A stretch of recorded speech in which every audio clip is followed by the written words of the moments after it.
ঝালদা পুরসভায় চেয়ারপারসনের বিরুদ্ধে অনাস্থায় প্রস্তাব আনতে অনড় ৫ তৃণমূল কাউন্সিলর। ইতিমধ্যেই জেলা তৃণমূল নেতৃত্ব হুইপ জারি করে এই ৫ কাউন্সিলরকে জানিয়েছিলেন অনাস্থা প্রস্তাব আনা যাবে না। দলের নির্দেশ অমান্য করেই আজ ঝালদা পুরসভার হাজির ৫ তৃণমূল কাউন্সিলর।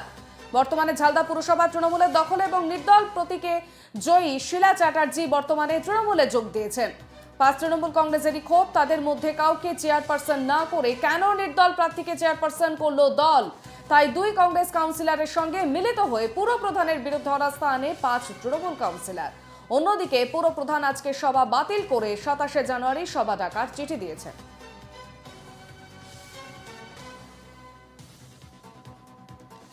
ঝালদা পুরসভায় জটিলতা অব্যাহত রয়েছে এখনো পর্যন্ত এবং অন্যদিকে আজকে সভা বাতিল করে ২৭শে জানুয়ারি সভার চিঠি। দলের নির্দেশ অমান্য করে আজই ঝালদা পুরসভায় হাজির ৫ তৃণমূল কাউন্সিলর এবং কংগ্রেসের সঙ্গে মিলিতভাবে তৃণমূলের আরো বেশ কিছু কাউন্সিলর তারা ক্ষোভ প্রকাশ করেছেন এবং অনাস্থা আনে এই ৫ তৃণমূল কাউন্সিলর।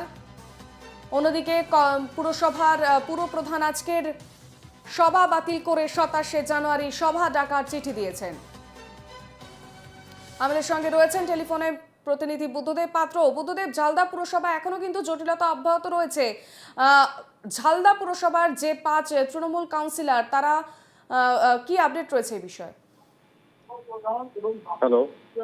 হ্যাঁ বুদ্ধদেব, শুনতে পাচ্ছ?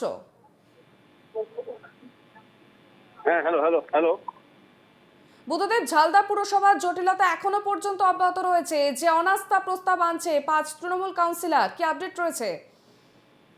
দেখো, অর্পিয়া, তুমি জানো ঝালদা পৌরসভা অচলাবস্থা দীর্ঘদিনের ছিল। আজকে যে ৫ জন কাউন্সিলর, যে ৭ জন কাউন্সিলর, যে বিক্ষুব্ধ কাউন্সিলর, তারা কালকে যে অনাস্থা ডাকা হয়েছিল, তলবি সভা ডাকা, সেটা তারা ক্যান্সেল করা হয় ঠিক সেটা অমান্য করেই আজ তারা পৌরসভার অন্দরে ঢুকে যায় এবং তাদের একটা বৈঠক চলছে এবং তাদের দাবি যে চিঠি কাল রাত্রে করা হয়, সেই চিঠি তাদেরকে দেওয়া হয়নি এবং তার জন্য তারা আজকে যত সময় পৌঁছেছেন এবং বলা চলে যে একটা অচল অবস্থা তৈরি হয়েছে, প্রচুর পুলিশ মোতায়েন রয়েছে।